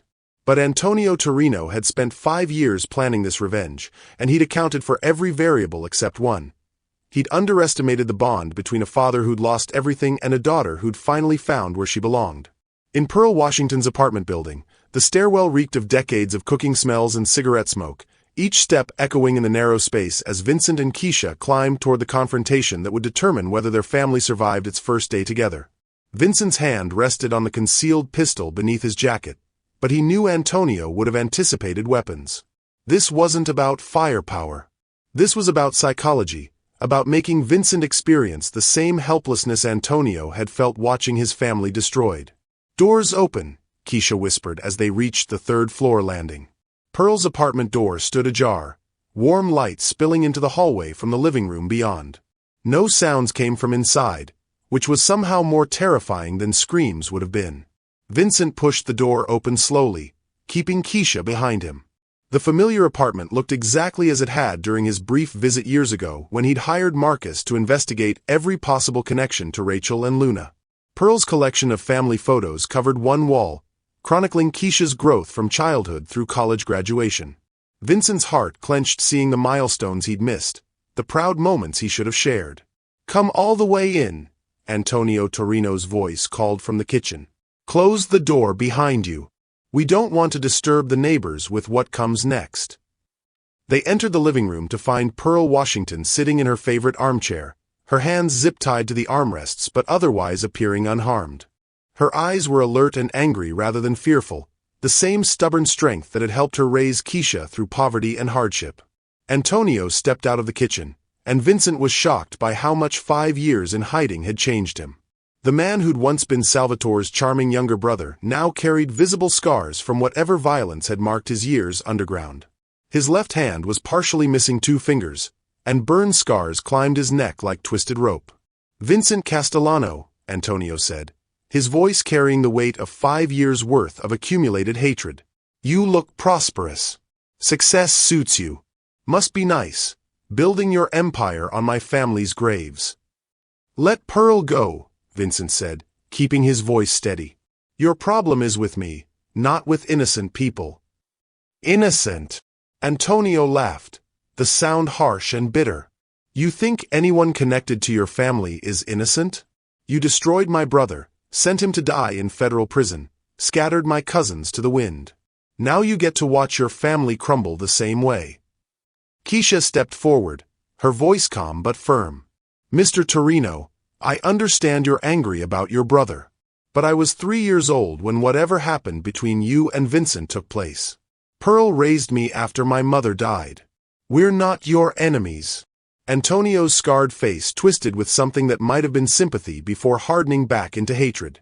"Your father made you my enemy the day he chose to save his own skin by destroying mine. But don't worry, little Luna. You'll get to live long enough to understand exactly what he cost us all." Vincent's hand moved toward his concealed weapon, but Antonio was ready for that. 3 men stepped out of Pearl's bedroom and bathroom, all armed, all positioned to have clear shots at both Vincent and Kesha. The apartment had become a tactical nightmare, too small for maneuvering, too many hostiles for direct confrontation. "Tommy Brennan sends his regards," Antonio continued conversationally. "Interesting man. Spent the day telling me all about your touching reunion at the factory. How you fired him for mistreating your precious daughter. How you destroyed his career to protect a girl you'd just met." The betrayal hit Vincent like a physical blow. Tommy's racism and resentment had made him the perfect inside source for Antonio's revenge. Every detail of their day, every movement, every emotional moment had been reported back to their enemies. "You see, Vincent," Antonio said, pulling out a chair and sitting down as if they were having a friendly conversation. "I've had 5 years to plan this. 5 years to think about how to hurt you the way you hurt me. Killing you would be too quick, too merciful. But making you watch your daughter die because of your choices? Making you live with the knowledge that Luna paid for your sins? That's the kind of pain that lasts forever. Pearl spoke for the first time since they'd entered, her voice steady despite her restraints. Antonio Torino, you're making a mistake. This child has nothing to do with whatever happened between you men 20 years ago. Mrs. Washington, Antonio replied with mock politeness, you helped Rachel steal this child from her father. You helped build the lie that kept them separated. You're as guilty as anyone in this room. Kesha's mind raced, calculating options and outcomes. The apartment was too small for Vincent's security team to mount an effective rescue without risking civilian casualties. Antonio had positioned his men to prevent escape through the windows or back toward the door. But something about the setup bothered her, some tactical flaw she couldn't quite identify. What exactly do you want? Vincent asked, buying time while assessing their situation. If this is about money, about compensation for what happened to your family, we can negotiate. Money! Antonio's laugh was genuinely amused. Vincent, you still don't understand. This isn't about profit. This is about justice. You testified against my brother to save yourself from federal prison. You gave the FBI everything they needed to destroy our organization. Salvatore died in protective custody because other inmates wanted him dead. My cousins scattered to other cities, other lives, broken and afraid. Vincent accepted the accusation because it was true. When federal investigators had offered him immunity in exchange for testimony against the Torino organization, he'd taken the deal to protect his legitimate business interests and avoid prosecution. He'd told himself it was the right choice, the smart choice, the only way to secure his family's future. I was trying to get out, Vincent said quietly. I wanted to go legitimate, to build something clean for Rachel and Luna. Cooperating with the FBI was the only way to break free from your brother's control. By destroying everyone else who couldn't make the same deal, Antonio replied. By saving yourself and damning the rest of us. Kesha studied the tactical situation more carefully, noting details that Vincent's emotional turmoil was causing him to miss. Antonio's men were positioned defensively, focused on preventing escape rather than optimizing their fields of fire. The apartment's layout gave them visual control but limited their mobility. And most importantly, Antonio was talking too much, revealing too many details about his plan. You're stalling, Kesha realized suddenly. This whole conversation, the dramatic setup, positioning us all in one room. You're waiting for something. Antonio's scarred face split into a genuinely pleased smile. Smart girl. You definitely inherited Vincent's tactical mind. Yes, I'm waiting. In about 10 minutes, Marcus Webb and his security team are going to discover that their vehicles have been rigged with explosives. Remote detonation, triggered by cell phone signal. Vincent's blood turned to ice. Marcus and his men were sitting in a parking lot full of bombs, waiting to provide backup that would never come. But that's not the best part, Antonio continued, clearly enjoying Vincent's growing despair. The best part is that those explosions will trigger a federal investigation into the Castellano family's business practices. Anonymous tips have already been sent to the FBI suggesting your construction empire is still connected to organized crime. By tomorrow morning, your assets will be frozen, your employees questioned, your reputation destroyed. The full scope of Antonio's revenge became clear. He wasn't just planning to kill Vincent and Kesha. He was planning to destroy everything Vincent had built, to reduce his empire to ashes and leave his name associated forever with criminal activity. Even if we don't survive this encounter, Antonio said, the investigation will continue. Your company's clients will abandon contracts, your investors will flee, your employees will be unemployed. Everything you built on my family's bones will crumble to dust. Vincent realized that Antonio had learned from his brother's mistakes. Salvatore had relied on violence and intimidation. Antonio was using the same legal system that had destroyed the Torino family to destroy Vincent's empire. There's just one way this ends differently, Antonio said, producing a legal document from his jacket. You sign over 51% of Castellano Industries to a shell corporation I control. You become a minority partner in your own company, dependent on my goodwill for your continued prosperity. Vincent stared at the contract, understanding the choice Antonio was offering. Financial servitude in exchange for their lives. A return to the kind of partnership that had originally corrupted his business, but with their roles reversed. And if I refuse? Vincent asked, though he already knew the answer. Then Luna dies first, so you can experience the same loss I felt when your testimony killed my brother.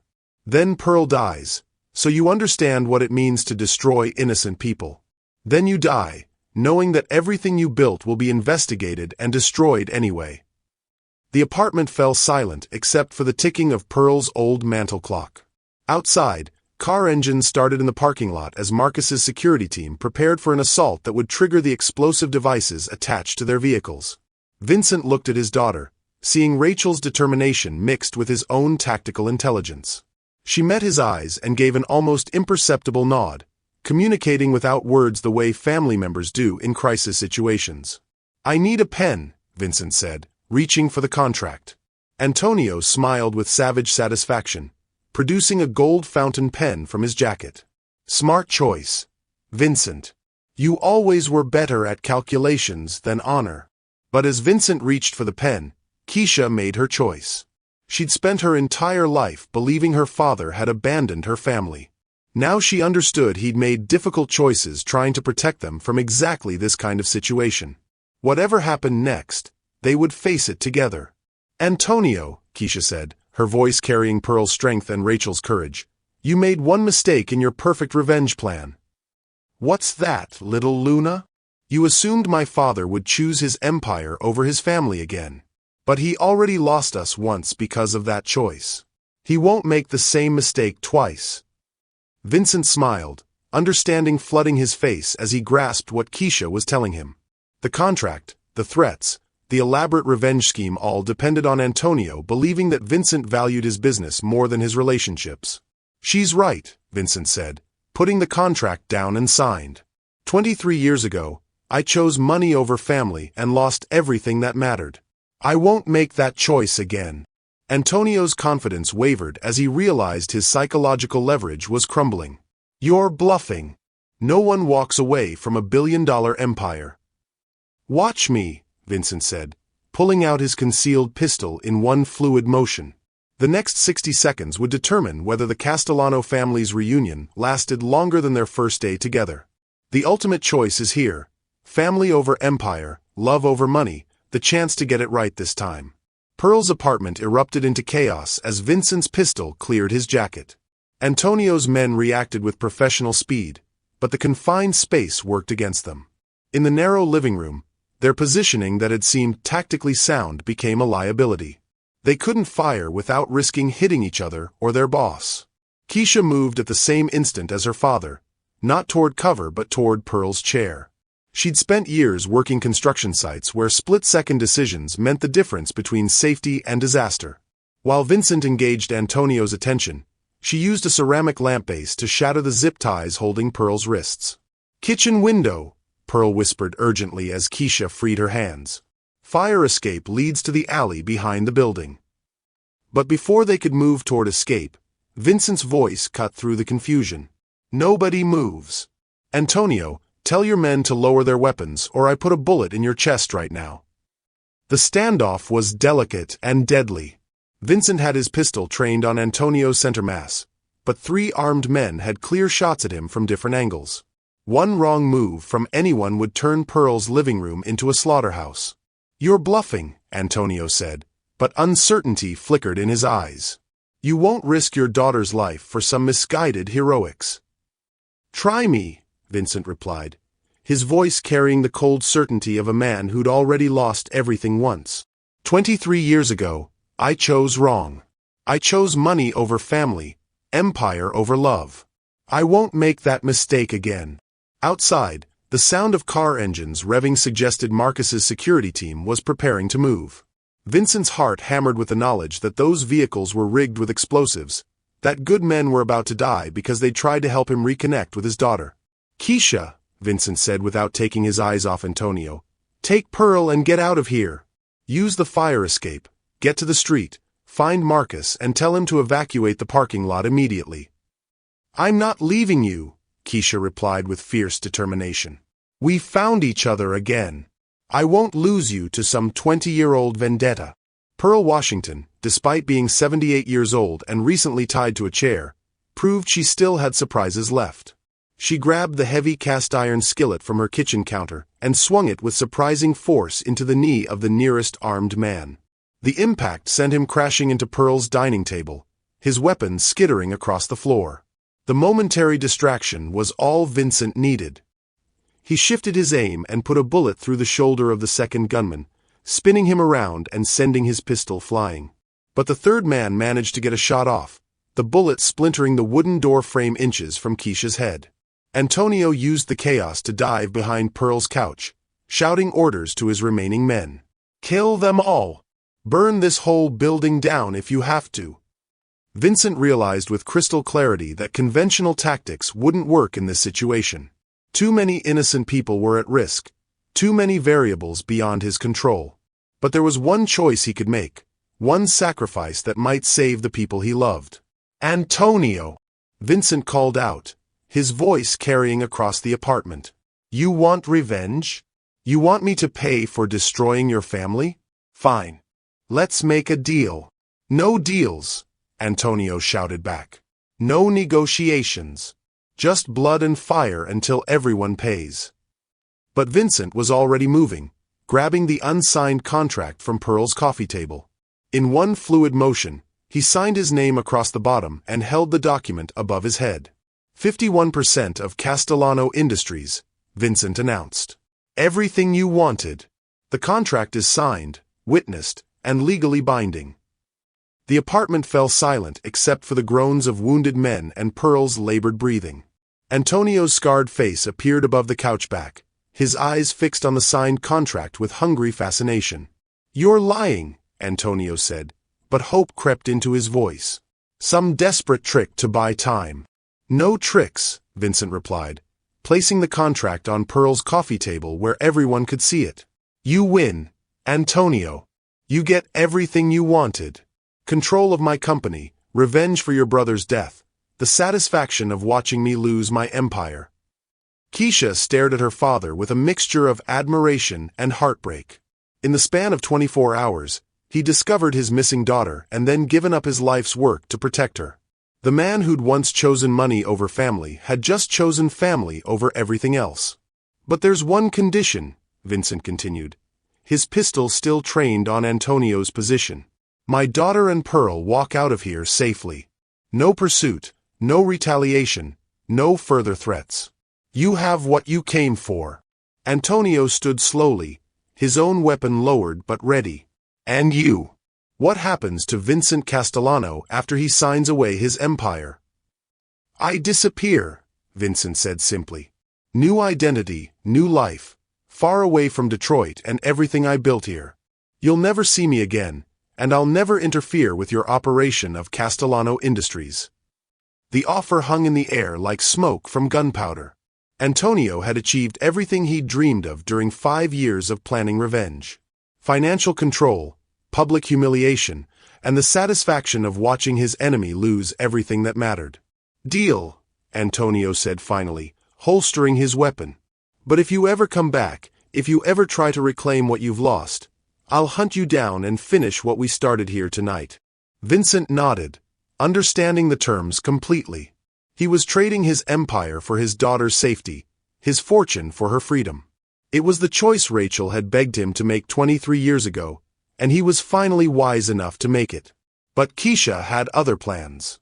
"No," she said firmly, her voice carrying the authority she'd learned managing difficult situations at the steel factory. "That's not how this ends." Both Vincent and Antonio stared at her in surprise. She picked up the signed contract and, before anyone could stop her, tore it in half. "Kesha, what are you doing?" Vincent demanded. "That contract is your protection."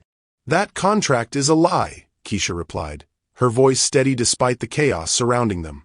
"Antonio, you think you've won because my father signed away his company. But you're forgetting something important." "What's that?" Antonio asked, his hand moving back toward his weapon.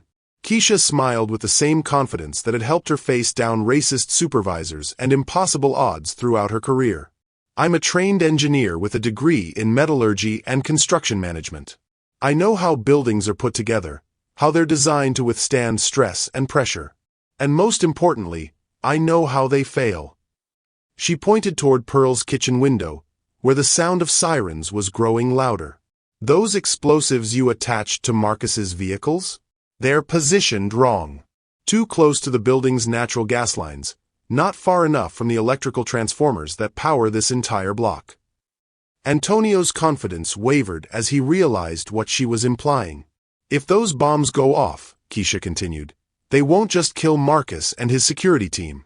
They'll rupture the gas main and cause a chain reaction that brings down every building in a 4-block radius, including whatever hideout you're using as your base of operations. The color drained from Antonio's scarred face as he understood the implications. His revenge plan would destroy not only his enemies but also innocent families, children, elderly people who had nothing to do with his vendetta against Vincent. You're bluffing, Antonio said, but his voice lacked conviction. Am I? Kesha asked, pulling out her phone and showing him the city utilities map she'd accessed during their conversation. Natural gas pressure readings, electrical grid schematics, building foundation reports. I know exactly what will happen when your bombs detonate. Pearl Washington spoke for the first time since the standoff began, her voice carrying the moral authority of someone who'd spent 78 years watching good and evil play out in the world. Antonio Torino, Pearl said, your brother died in prison because he chose violence over wisdom. Your family was destroyed because they chose crime over honest work. Don't compound their mistakes by murdering innocent people who never hurt anyone. The old woman's words hit Antonio harder than any threat or weapon could have. She was right, and he knew it. His quest for revenge had twisted him into the same kind of monster that had destroyed his family in the first place. Outside, Marcus's voice carried through a bullhorn as he coordinated the evacuation of the parking lot. The explosives had been discovered by his bomb detection equipment, and emergency services were clearing the area. It's over, Antonio, Vincent said quietly. Your revenge, my empire, all of it. The only choice left is whether we walk away from this as better people or whether we let the past destroy what's left of our futures. Antonio looked around Pearl's apartment, seeing the family photos that chronicled a life built on love rather than money, the simple furniture that represented happiness earned through hard work and sacrifice. This was what Vincent had chosen over his billion-dollar empire, the chance to be part of a real family. Keep your company, Antonio said finally, his weapon clattering to the floor. Keep your money, your buildings, your success. I'm tired of carrying my brother's hatred. It's poisoned everything I've touched for 5 years. Vincent lowered his own pistol, hardly believing the confrontation was ending without bloodshed. What will you do now? Disappear, Antonio replied. Find some quiet place where the Torino name doesn't mean anything, where I can try to remember who I was before revenge became my only purpose. 6 months later, Vincent walked his daughter down the aisle at her wedding to Derek Martinez, a fellow engineer she'd met through the scholarship program Castellano Industries had established for underprivileged students. The ceremony took place in the garden behind Pearl Washington's new house, a modest but comfortable home Vincent had purchased for the woman who'd raised his daughter with such love and strength. Kesha wore her mother's wedding dress, altered to fit perfectly, and carried a bouquet that included pressed flowers from Rachel's journal. As Vincent placed her hand in Derek's, he whispered the same words he'd spoken to 3-year-old Luna 23 years earlier. Remember, little moon, you're marked for great things. The reception featured an Italian band that played traditional songs, including the lullaby Vincent had sung to Luna during those precious early years. Pearl Washington danced with Marcus Webb, who'd become a frequent visitor since helping to rebuild their shattered family. Even Tommy Brennan was there, sober for 6 months and working as a volunteer at the community center Kesha had established in Rachel's memory. Antonio Torino sent a wedding gift from somewhere in Montana, where he was reportedly working as a ranch hand under a new name. The gift was simple, a handmade wooden picture frame containing a note that read, "Some families are worth fighting for. Others are worth forgiving. Congratulations on building the right kind." As Vincent watched his daughter dance with her new husband, He thought about the choices that had shaped their lives. The wrong choices that had separated them for 23 years, and the right choices that had brought them back together. He'd learned that love wasn't something you could buy or build or steal. It was something you had to choose, every day, over every other temptation. Kesha caught his eye across the dance floor and smiled, the same radiant expression she'd worn as a 3-year-old when he'd sung her to sleep. Some bonds, Vincent realized, were stronger than time, deeper than money, and more precious than any empire he could ever build. The family was finally whole, and this time, nothing would tear them apart. 2 years later, the brass plaque outside the Detroit Community Center gleamed in the winter sunlight, the Rachel Martinez Castellano Memorial Center for Family Reunification. Inside, Kesha Castellano Martinez reviewed applications from families separated by circumstances beyond their control. The foundation she'd established had helped reunite over 300 families in 2 years, using the same private investigation network that had once searched for her. Vincent entered her office carrying 2 cups of coffee and the morning newspaper. At 57, he looked younger than he had during his empire-building years. The stress lines around his eyes had softened, replaced by the kind of peace that came from making the right choices. The Detroit Free Press wants to do a follow-up story, Vincent said, placing the newspaper on Kesha's desk. 2 years after the Billionaire discovers missing daughter headlines, they want to know how we're doing. Kesha smiled, her hand moving unconsciously to touch the small gold pendant she wore, a replica of her crescent birthmark that Vincent had commissioned for her wedding. What did you tell them? That some stories don't need sequels. They need action. The construction company had undergone radical changes under Vincent's renewed leadership. Every major project now included provisions for hiring workers from disadvantaged communities, with mandatory sensitivity training for all supervisors. The Tommy Brennan incident had become a case study in corporate responsibility, taught in business schools across the country. Marcus Webb had transitioned from private investigator to chief security officer, overseeing not just Vincent's personal protection but the safety protocols that protected every Castellano Industries employee. The company's worker fatality rate had dropped to 0 over 2 years, making it the safest construction operation in the Midwest. Any word from Montana? Kesha asked, referring to Antonio Torino's self-imposed exile. He sent Christmas cards, Vincent replied, showing her a simple greeting card postmarked from a small town near Glacier National Park. He's working as a wilderness guide now. Says he's teaching city kids how to find their way in the mountains. Every Sunday, 3 generations of the Castellano family gathered at Pearl's house for dinner. Pearl, now 80 years old, had become the unofficial matriarch of a family that included not just Vincent and Kesha, but Derek Martinez, Marcus Webb, and even Tommy Brennan, who'd maintained his sobriety and worked as a counselor at the community center. Pearl's back garden had been transformed into a memorial space for Rachel, with flowers from every season and a small fountain that played the Italian lullaby Vincent had sung to Luna 23 years earlier. Kesha often found her father sitting there in the evenings, talking quietly to Rachel's memory about their daughter's achievements. She would be so proud, Vincent would say, and Pearl would nod, knowing that Rachel's sacrifice had ultimately led to something beautiful. On a quiet evening, as snow fell outside Pearl's kitchen window, Vincent and Kesha sat together reviewing thank you letters from families the foundation had helped reunite. Some had been separated by immigration policies, others by poverty, addiction, or domestic violence. Each reunion reminded them that love really could transcend any barrier if people were willing to fight for it. Do you ever wonder what would have happened if Tommy Brennan hadn't been such a racist? Kesha asked, reading a letter from a father in California who'd found his son after 15 years of searching. Every day, Vincent replied. But then I realized that's the wrong question. The right question is, what are we going to do with the time we have now? Kesha folded the letters carefully and placed them in the growing file of success stories. We're going to help other families find each other. We're going to make sure no child grows up thinking they were abandoned when they were actually protected. And we're going to keep choosing love over everything else, every single day. Vincent reached over and squeezed his daughter's hand, the same gesture he'd made countless times during her childhood and would continue making for the rest of their lives together. Outside, Detroit glittered with holiday lights and the promise of renewal that came with every season. Inside Pearl's house, a family that had been broken by fear and pride and impossible choices was stronger than ever, bound together by the radical decision to forgive the past and build something better for the future.